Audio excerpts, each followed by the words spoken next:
The metal tray slammed down on the cafeteria table with such force that Jack Murdoch's synthetic coffee splashed over the rim of his cup, staining the sleeve of his uniform.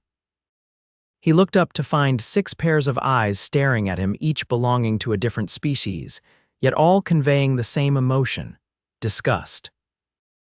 "That's the most repulsive thing I've seen since Professor Krellian dissected that Jovian slime mold," said Zixra, her translucent antennae twitching above her head. The green-skinned Arcturian leaned away from Jack's tray as if it might leap up and attack her. Jack glanced down at his lunch, a simple ham sandwich, an apple, and a small container of yogurt, standard human fare that he'd specially requested from the food synthesizers at Galactic University. Nothing unusual about it. "What?" he asked, wiping the coffee from his sleeve with a napkin. Telver, a tall, spindly proximan with 4 arms and iridescent scales, pointed one long finger at Jack's tray. "You consume dead animal tissue, processed with bacterial cultures, and raw plant matter, all on the same plate. How do you not poison yourself?" Jack had been the only human at Galactic University for almost a year now, the first exchange student from Earth since humanity had made first contact 3 years ago. He was used to being a curiosity, but the constant scrutiny of his eating habits was getting old. "It's just a sandwich," he said, picking it up and taking a deliberate bite. "Humans are omnivores. We eat both plants and animals." "Omnivores," repeated Gresh, a squat reptilian Betelgeusian whose scaly skin changed colors with his moods, currently a nauseated purple. "Such a primitive metabolic system, no specialization whatsoever." Jack chewed slowly, aware that all 6 of his alien classmates were watching every movement of his jaw. This was the 3rd time this week that his lunch had become an impromptu xenobiology seminar. "On my world," said an X, a hovering jellyfish-like entity from Tau Ceti who communicated through a translation device, "we absorb pure energy through specialized membranes. The idea of physically breaking down matter inside one's body is archaic." "Thanks," Jack muttered, continuing to eat his sandwich. He'd come to Galactic U to study advanced physics, not to defend humanity's digestive system on a daily basis. "And look," said Pelna, a furry humanoid from Sirius B, pointing at Jack's mouth. "He uses those bone protrusions to tear the food, then that muscular appendage to manipulate it. So inefficient." "They're called teeth and a tongue," Jack said, his patience wearing thin, "and they work just fine for me." "What amazes me," Zixra continued, ignoring Jack's growing irritation, "is that humans haven't evolved past this yet.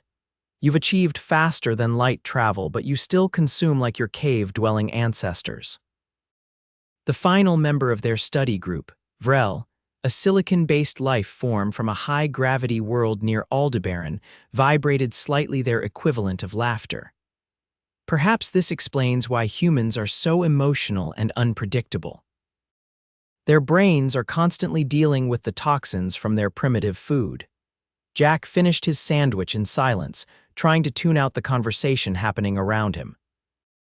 He'd known that coming to Galactic U would be challenging, but he hadn't expected his diet to become the subject of such fascination and mockery.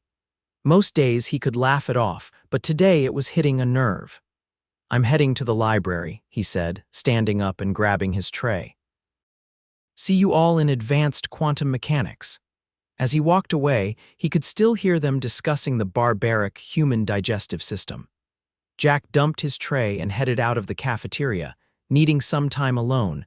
The library at Galactic University wasn't like any library on Earth.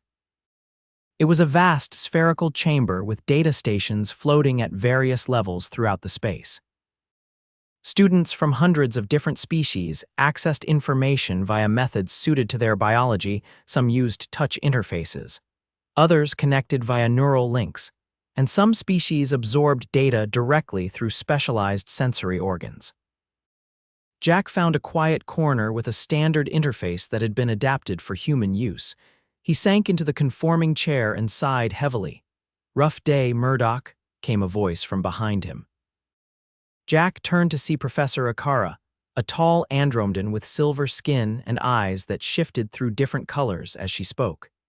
She was his xenoanthropology instructor, and one of the few faculty members who seemed to genuinely appreciate having a human student at the university.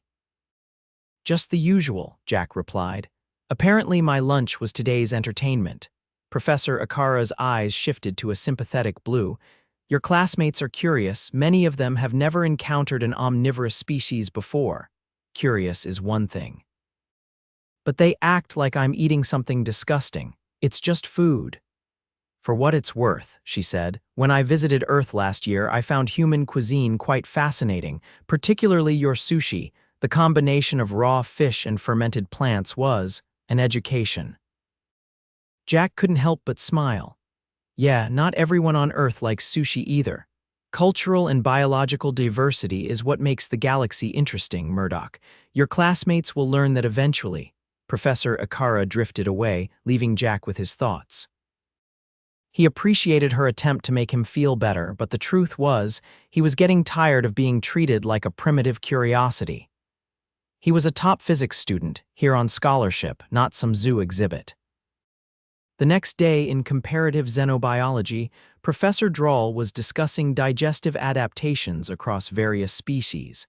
Jack tried to focus on his notes, but he could feel eyes on him throughout the lecture. "And here we have a diagram of a human digestive system," Professor Droll said, projecting a holographic image in the center of the classroom. "Note the relatively simple structure compared to more evolved species."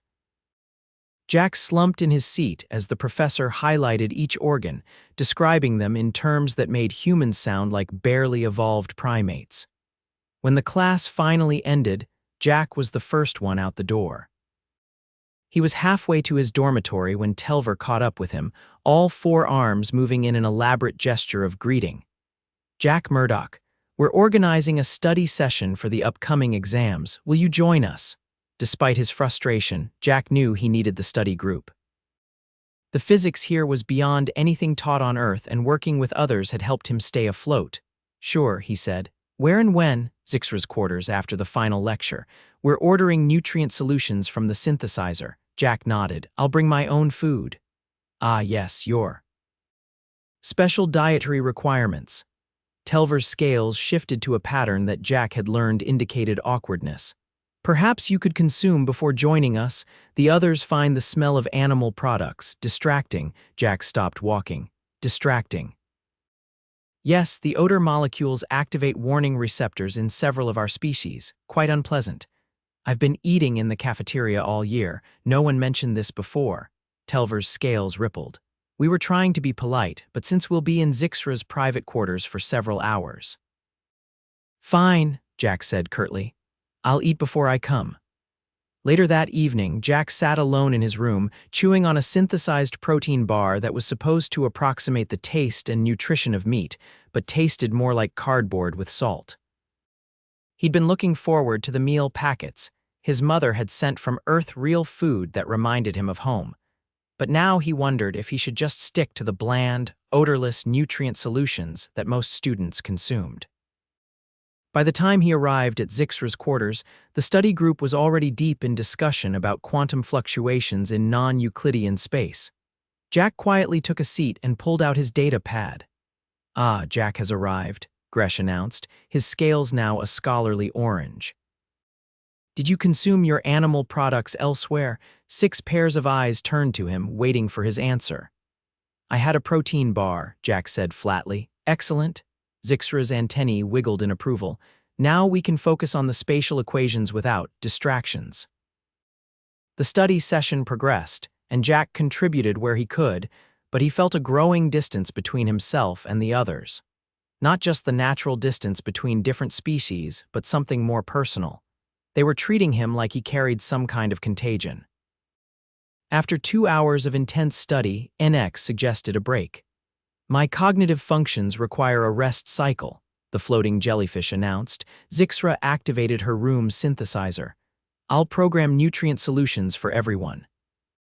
As the others gathered around the synthesizer discussing their preferred mineral compositions, Jack remained seated, scrolling through his notes. He wasn't hungry anyway. "Jack Murdoch, would you like a solution?" Vrel vibrated from across the room. "No thanks, I'm good." Pelna's fur rippled in what Jack recognized as amusement. Probably craving something that once had a heartbeat, right? The others made various sounds of discomfort or amusement, and Jack felt his face grow hot. He'd spent months trying to fit in, to be a good representative for humanity, to prove that Earth deserved its place in the galactic community. And yet here he was, still the odd one out, still the primitive human with his primitive diet. The next day, Jack skipped his classes. He stayed in his room, catching up on messages from home and watching videos of Earth landscapes. He missed the blue sky, the sound of rain, the smell of fresh-cut grass, things he hadn't realized were so uniquely Earth until he'd left. A message notification flashed on his screen. It was from Dr. Navik, the university's medical officer who specialized in non-standard physiologies, which on this campus meant Jack. Mr. Murdoch, your absence from classes has been noted. Your vital signs indicate increased cortisol levels and decreased serotonin. Please report to medical for assessment. Jack sighed. The biomonitor implanted under his skin was standard for all students, but sometimes he forgot it was constantly feeding data to the medical center. He considered ignoring the message, but the last thing he needed was a medical drone showing up at his door. The medical center was quiet when Jack arrived. Dr. Navik, a tall, slender being with 4 eyes and skin like polished copper, was waiting for him. "Sit down, Mr. Murdoch," Dr. Navik said, gesturing to an examination platform that adjusted itself to human physiology as Jack approached. "Your biochemistry shows signs of stress." "I'm fine," Jack said. "Just a little homesick." Dr. Navik's upper eyes blinked in sequence, a gesture Jack had learned indicated skepticism. "Your nutritional intake has been suboptimal for the past 3 days. Are you having difficulty with the synthesizer settings?" "The food's fine. I'm just not hungry." The doctor consulted a holographic display hovering beside the examination platform. "Your species requires regular intake of various nutrients to maintain homeostasis. Skipping meals is detrimental to your health." "I know how my own body works," Jack snapped, then immediately regretted his tone. "Sorry, like I said, just a bit homesick." Dr. Navik's lower eyes narrowed. "There's more to it than that, I think. Social integration difficulties." Jack hesitated, then decided there was no point hiding it. "My classmates find my eating habits disgusting. Apparently the smell of my food is distracting. I'm tired of being treated like some primitive curiosity because I eat meat." "Ah," Dr. Navik said, all 4 eyes blinking in understanding. "Cultural friction. Not uncommon for species new to the galactic community." "It's not just cultural. They literally think I'm less evolved because I'm an omnivore." Dr. Navik was quiet for a moment, manipulating data on the holographic display. "Did you know that I spent 6 months on Earth as part of the first medical exchange program?" Jack looked up, surprised. "No, I didn't. I found humans fascinating. Your adaptability is remarkable. Most species in the galaxy have evolved highly specialized digestive systems suited to very specific food sources. Humans can derive nutrition from an astounding variety of substances." "Try telling that to my study group," Jack muttered. "Perhaps you should," Dr. Navik said thoughtfully. "Educational exchange goes both ways, Mr. Murdoch. You came here to learn about galactic science, but you also represent humanity to many who have never encountered your species before." Jack left the medical center with a prescription for vitamin supplements and a lot to think about. As he walked across the campus, he passed the university's Museum of Xenoanthropology and paused. An idea was beginning to form in his mind. The next day, Jack returned to his classes. His classmates seemed surprised to see him but didn't mention his absence. In advanced quantum mechanics, Professor Vrull assigned a group project on wormhole stability, and Jack found himself paired with Zixra and Telver. "We should meet to divide the research tasks," Telver suggested after class. "Perhaps the library this evening." "Actually," Jack said, "I'd like to invite both of you to my quarters. I want to show you something." Zixra's antennae twitched nervously. "Your quarters, but no food involved," Jack assured her. "Just information I think you'll find interesting, relevant to our cultural understanding." Telver and Zixra exchanged glances, then nodded cautiously. That evening, Jack prepared his small dormitory room carefully. He had set up a holographic display and arranged seating suitable for his guests' physiologies. When they arrived, both seemed tense, with Zixra's antennae flattened against her head and Telver's scales a nervous yellow. "Thank you for coming," Jack said, gesturing to the seats. "I wanted to share some information about human biology and culture that might explain some things." "Like your consumption habits?" Telver asked bluntly. "Among other things," Jack replied. "I've noticed there are a lot of misconceptions about humans circulating around campus." He activated the holographic display, which showed a detailed map of Earth. Humans evolved on a planet with extremely diverse ecosystems, from polar ice to tropical forests, deserts to deep oceans. Our ancestors had to be adaptable to survive, which meant eating whatever was available. Jack cycled through images showing early human history, hunting, gathering, the development of agriculture. Our omnivorous diet wasn't a failure to evolve specialization, it was a successful adaptation to a changing world. Zixra's antennae perked up with interest. "But surely once you developed technology, you could have engineered more efficient nutrient delivery systems." "We did, in a way," Jack replied, showing images of various human cuisines from around Earth. "Food became more than just survival, it became cultural. The way we prepare and share food is tied to our history, our families, our identities." For the next hour, Jack explained aspects of human culture that were tied to food, holiday feasts, family recipes passed down through generations, the social bonding that occurred around shared meals. Both Telver and Zixra seemed genuinely interested, asking thoughtful questions. "I had no idea your consumption rituals had such complex social significance," Telver admitted, his scales now a thoughtful blue. "That's why it's been difficult for me here," Jack explained. "When you mock my food, it feels like you're mocking my entire culture, my family, my identity as a human." Zixra's antennae drooped slightly, a sign of embarrassment. "We didn't realize, to many species here, food is simply fuel." "I understand that," Jack said. "And I'm not asking anyone to start eating like a human. I'm just asking for the same respect I try to show toward everyone else's biology and culture."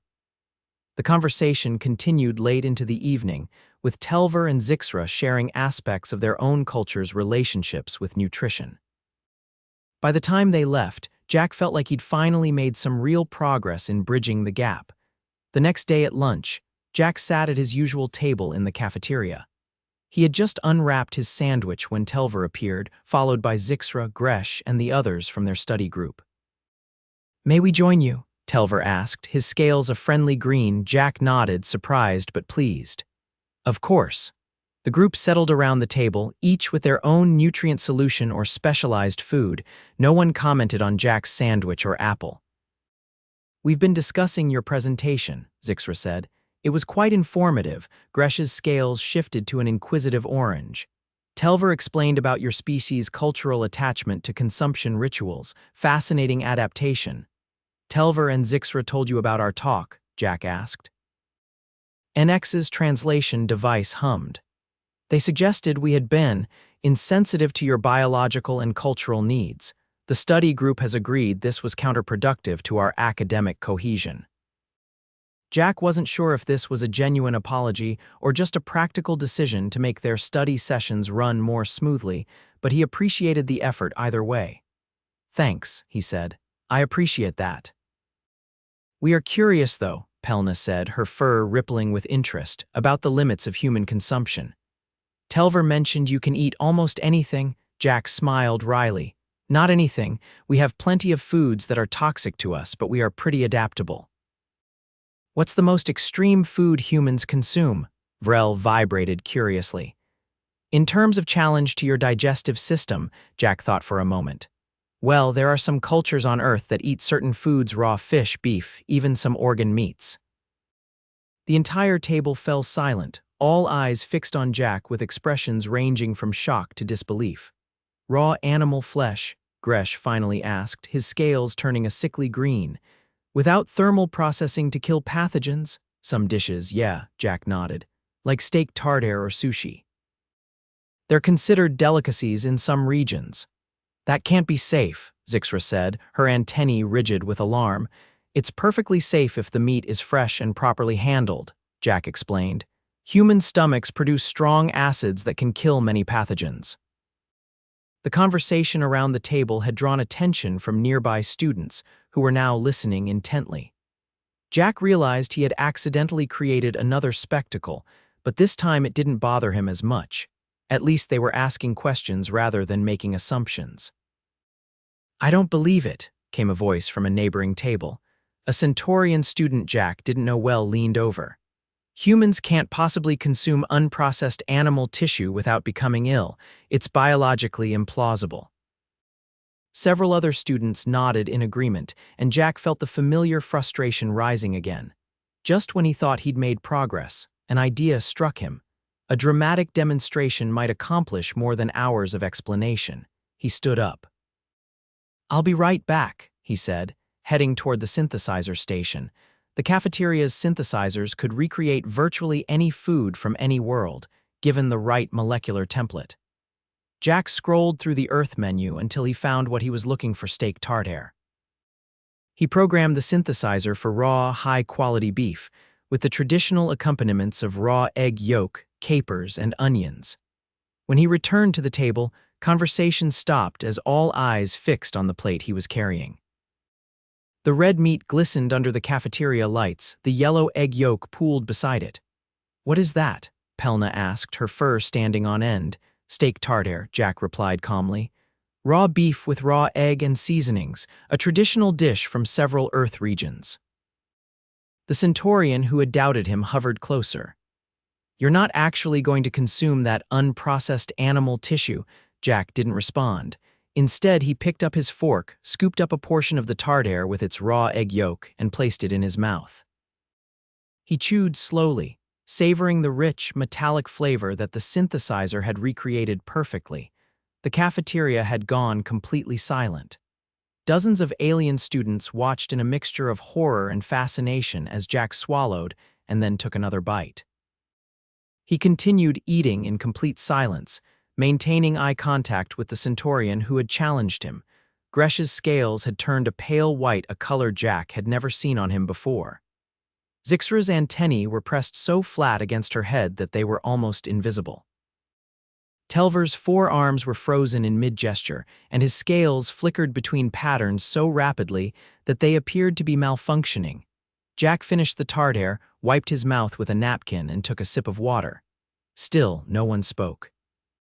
The silence was broken only when Professor Ikara walked by and paused at their table. "Ah, steak tartare," she commented casually. "An interesting choice, Mr. Murdoch. When I visited Paris on Earth, I tried it with a glass of red wine. Quite remarkable." She continued on her way, leaving the stunned students in her wake. Slowly, conversation began to resume throughout the cafeteria, but Jack's table remained quiet. "You actually consumed that," Vrel finally vibrated in a tone of amazement, "without any adverse effects." "Like I said, humans are adaptable," Jack replied with a shrug. "Our bodies evolved to handle a wide variety of foods. But the pathogens?" NX's translator hummed anxiously. "Our immune systems and stomach acid can handle them, especially when the meat is fresh and properly prepared." Jack paused, looking around at his classmates. Every species evolves adaptations suited to their environment. For humans, one of those adaptations was dietary flexibility. Telver's scales had settled into a thoughtful blue. "It seems we have underestimated the complexity of your species' evolutionary path." "Just as I probably underestimate aspects of your biology," Jack replied. "That's why cultural exchange is important. We all have a lot to learn from each other." In the days that followed, Jack noticed a shift in how he was treated on campus. The mockery of his eating habits stopped, replaced by genuine curiosity. Students from other study groups began approaching him with questions about human biology and culture. Several professors asked him to give guest lectures about Earth in their xenobiology and anthropology classes. Even the cafeteria staff took notice. One morning, Jack found that they had added a small section of human foods to the daily menu not just for him, but because other students were curious to try synthesized versions of Earth cuisine that were safe for their biology. 2 weeks after the raw meat incident, as it had come to be known, Jack's study group gathered in a reserved section of the library to prepare for their final exams. "Jack," Zixra said during a break, "we've been discussing the upcoming Earth Cultural Exchange Week. Would you be willing to help us organize a human food festival? Many students have expressed interest in learning more about your species' culinary traditions." Jack looked around at his classmates' beings from worlds light years from Earth, with biology so different from his own that they once couldn't even sit at the same table while he ate. Now they were asking him to showcase human food culture. "I'd be happy to," he said with a smile. "But fair warning, not all humans eat raw meat. Most actually prefer it cooked." "Disappointing," Gresh replied, his scales a playful orange. The raw consumption demonstration was quite impressive. "Speaking of impressive adaptations," Telver said, his scales shifting to an academic blue, "I've been researching human digestive biology for my xenophysiology project. Did you know that your species' ability to derive nutrition from such a wide variety of sources is almost unique in the galaxy? Most evolved species trend towards specialization, not generalization." "Really?" Jack asked, genuinely surprised. NX's translator hummed. "Indeed, Professor Drawl mentioned it in Advanced Xenobiology. Human digestive adaptability is being studied as a model for potential enhancements to space colony nutrition systems." Jack felt a surge of pride. After months of being treated as primitive because of his diet, it was vindicating to learn that this aspect of human biology was actually considered advanced in some ways. "Maybe being omnivores isn't so bad after all," he said. "Every evolutionary path has its advantages," Vrel vibrated philosophically. "The diversity of approaches is what makes galactic biology so fascinating." As the study group returned to their exam preparations, Jack reflected on how far they'd all come. What had started as mockery had evolved into mutual respect and genuine interest. Sometimes, it took a dramatic demonstration like eating raw meat in complete silence while surrounded by horrified aliens to break down barriers of misunderstanding. By the end of the semester, Jack had become something of a campus celebrity. The Earth Food Festival was a huge success, with students lining up to try synthesized versions of dishes from around the world, everything from sushi to curry to hamburgers. Jack gave presentations on the cultural significance of different cuisines, explaining how food had shaped human history and social structures. On the last day of the semester, as Jack was packing for a short trip back to Earth, there was a knock on his door. He opened it to find his entire study group standing there. "We brought you something," Pelna said, her fur rippling with excitement. She handed Jack a small package. Inside was a customized food synthesizer program chip. "We worked with the culinary department to perfect molecular templates for several Earth dishes," Telver explained, his scales a warm green. "So you can have a taste of home whenever you want next semester." Jack turned the chip over in his hand, touched by the thoughtfulness of the gift. "Thank you all, this means a lot. We also have news," Zixra added, her antennae quivering with excitement. "The university has approved funding for 10 more human exchange students next year. They want you to help with their orientation when you return." "Really, that's great," Jack said, genuinely excited at the prospect of having other humans on campus. "Yes," NX's translator hummed, "though I fear the cafeteria will need to expand its ventilation system." There was a moment of awkward silence before Jack realized NX was making a joke. He laughed, and the others joined in with their various species expressions of amusement, Gresh's scales flashing, Vrel's vibrations, Telver's elaborate arm gestures. "I'm going to miss you all," Jack said honestly. "Even the food debates." "We've learned much from you, Jack Murdoch," Vrel vibrated solemnly. "About humans, yes, but also about making fewer assumptions about species different from our own." "And I've learned from all of you," Jack replied. "That's what this exchange program is all about, right?" As his friends helped him finish packing, Jack reflected on his year at Galactic University. He had come here feeling like an outsider, the strange human with the primitive diet. He was returning to Earth as a representative of galactic diversity, with a deeper appreciation for both the uniqueness and the commonalities across species. And all it had taken was a plate of raw meat and the courage to eat it in silence, surrounded by horrified aliens. Sometimes, Jack thought with a smile, the best way to bridge cultural gaps was simply to show rather than tell, even if what you were showing was your species' ability to consume uncooked animal flesh without dying. As Jack boarded the transport that would take him back to Earth, he carried with him not just new knowledge of advanced physics, but a deeper understanding of what it meant to be human in a diverse galaxy.